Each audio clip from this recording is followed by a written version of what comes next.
Hey everyone, this is Jared Turbo Days here. Wanted to make a video. We're going to talk about the Metrodome. I live like about 8 miles from Minnesota, the state of Minnesota, and I've been to the Metrodome 3 or 4 times in my life.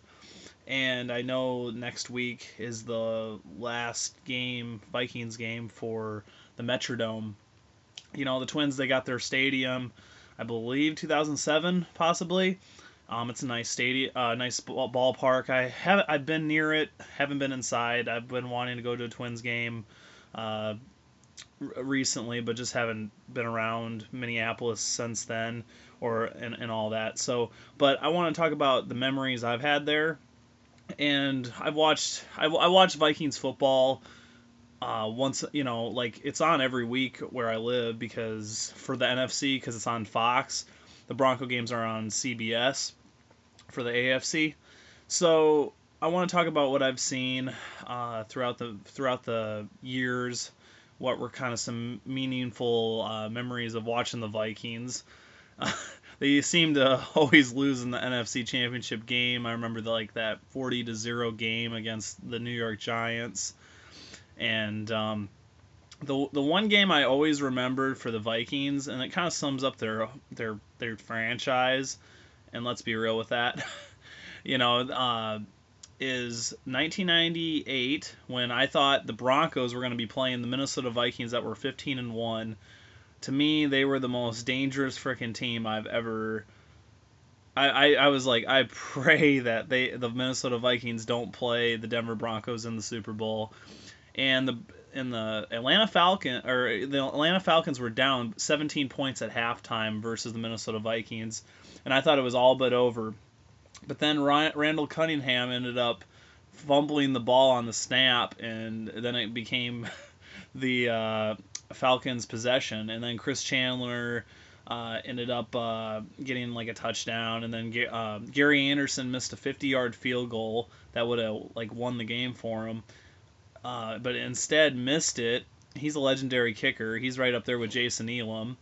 And then what happened next was Morton Anderson ended up winning the game-winning field goal to send the Falcons into the Super Bowl to play against the Denver Broncos. And that was back when with Jamal Anderson and the Dirty Bird and all that. So that was a meaningful memory from the Metrodome. I went to one Vikings game there, and I remember it like long time ago, 1994 or so. It was the Carolina Panthers versus the Minnesota Vikings.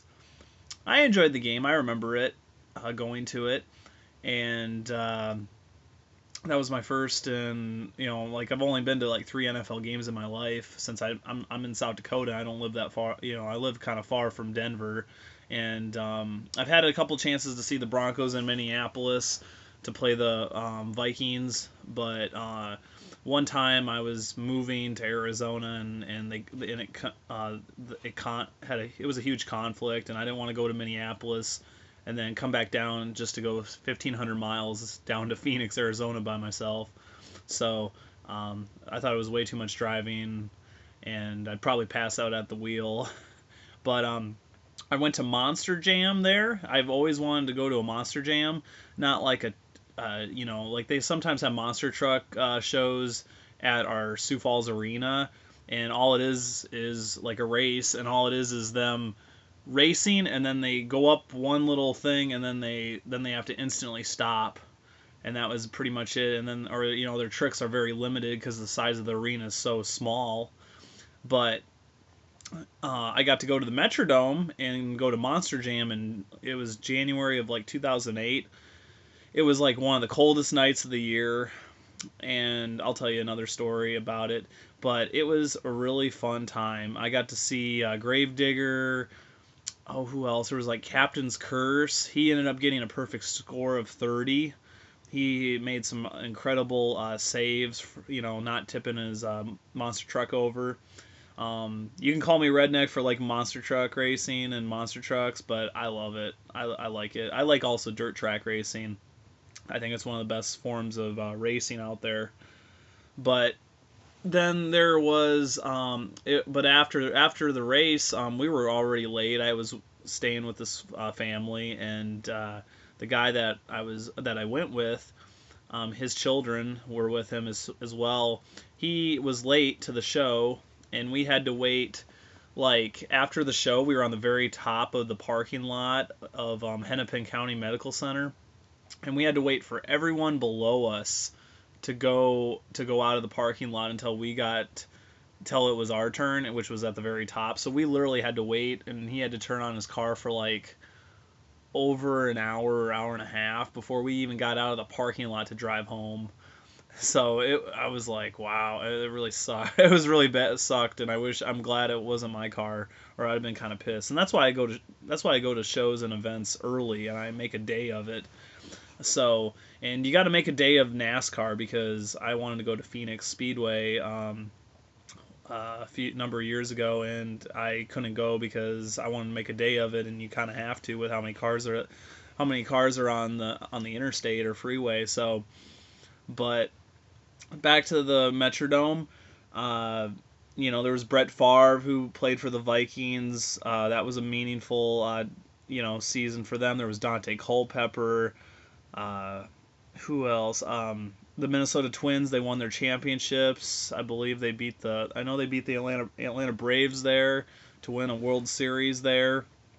That's another thing. I went to a Twins game there once, and it's funny because you don't see it on TV, but there's the roof, and the ball hit so high in the air when they do their pop-ups that it almost hits the roof, or it has hit the roof of the Metrodome.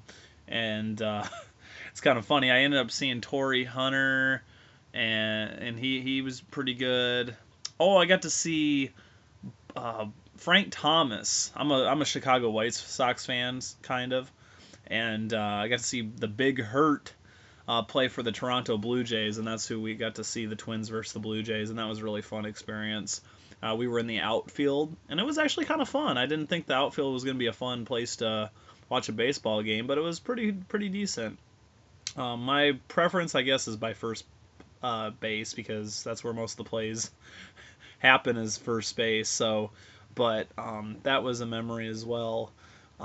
So yeah. Oh yeah, back with the Carolina Panthers Vikings game, I remember seeing Chris Carter scored a touchdown during his time with during that game, and I'm glad Chris Carter finally got into the Hall of Fame. I mean, and it's funny how everyone wants a wide receiver to make it to the Hall of Fame. There's so many to choose from, and if only Jerry Rice and Chris Carter have been in the Hall of Fame for wide receivers, most of them aren't going to get in. Let's be real about it, the ones that you want in aren't usually going to get in. Like, everyone wants Rod Smith of the Denver Broncos, our all-time leading wide receiver for yards. I don't think he's going to get in. I want to be honest, but there's so many wide receivers that aren't going to be making it into the Hall of Fame. So, but it was nice to see Chris Carter get in, because he is the second to Jerry Rice, and I guess third now, because Calvin Johnson to me is greater than at least Chris Carter. So, then it's a debate if you like Jerry Rice or Calvin Johnson more, because I think Calvin Johnson just beat Jerry Rice's record for most yards in a season. So, and he has many more years to go. So, but this is about it. Sorry, it was kind of a long video, but I've been to Minneapolis plenty of times in my life, and I've always seen the Metrodome, and to me it's been around me since I've been living on this earth, and it's kind of gonna suck to see it go. People are complaining about they already have a dome. They just want a new facility. I think they hosted a Super Bowl one year at the Metrodome. I might be wrong. But yeah, all it is what happened was the Vikings were saying like, they're saying like, oh well, we're winning now, so we should get a new stadium. But then later on, they ended up losing the Vikings, and so they were just like, well, we might just leave the Minneapolis, and possibly go to like Los Angeles, for example, like the Los Angeles Vikings or whatever. And so they had to vote yes on it, or their team might have, the Minnesota Vikings might have moved possibly. So this facility is like a 900, like $65 million building stadium, and you can look on YouTube. I've seen it. You just type in Vikings new stadium, and there's like a 360-degree view, and like what's it gonna look like inside, and kind of looks like a big Viking ship or something, like some futuristic boat or something. I don't know. Maybe I'm just being funny here, but that's about it. Sorry for the videos being so long, but hope you guys enjoyed it. If you guys have any comments, questions about the Metrodome, I'll talk to you about it. So see you guys later. Bye.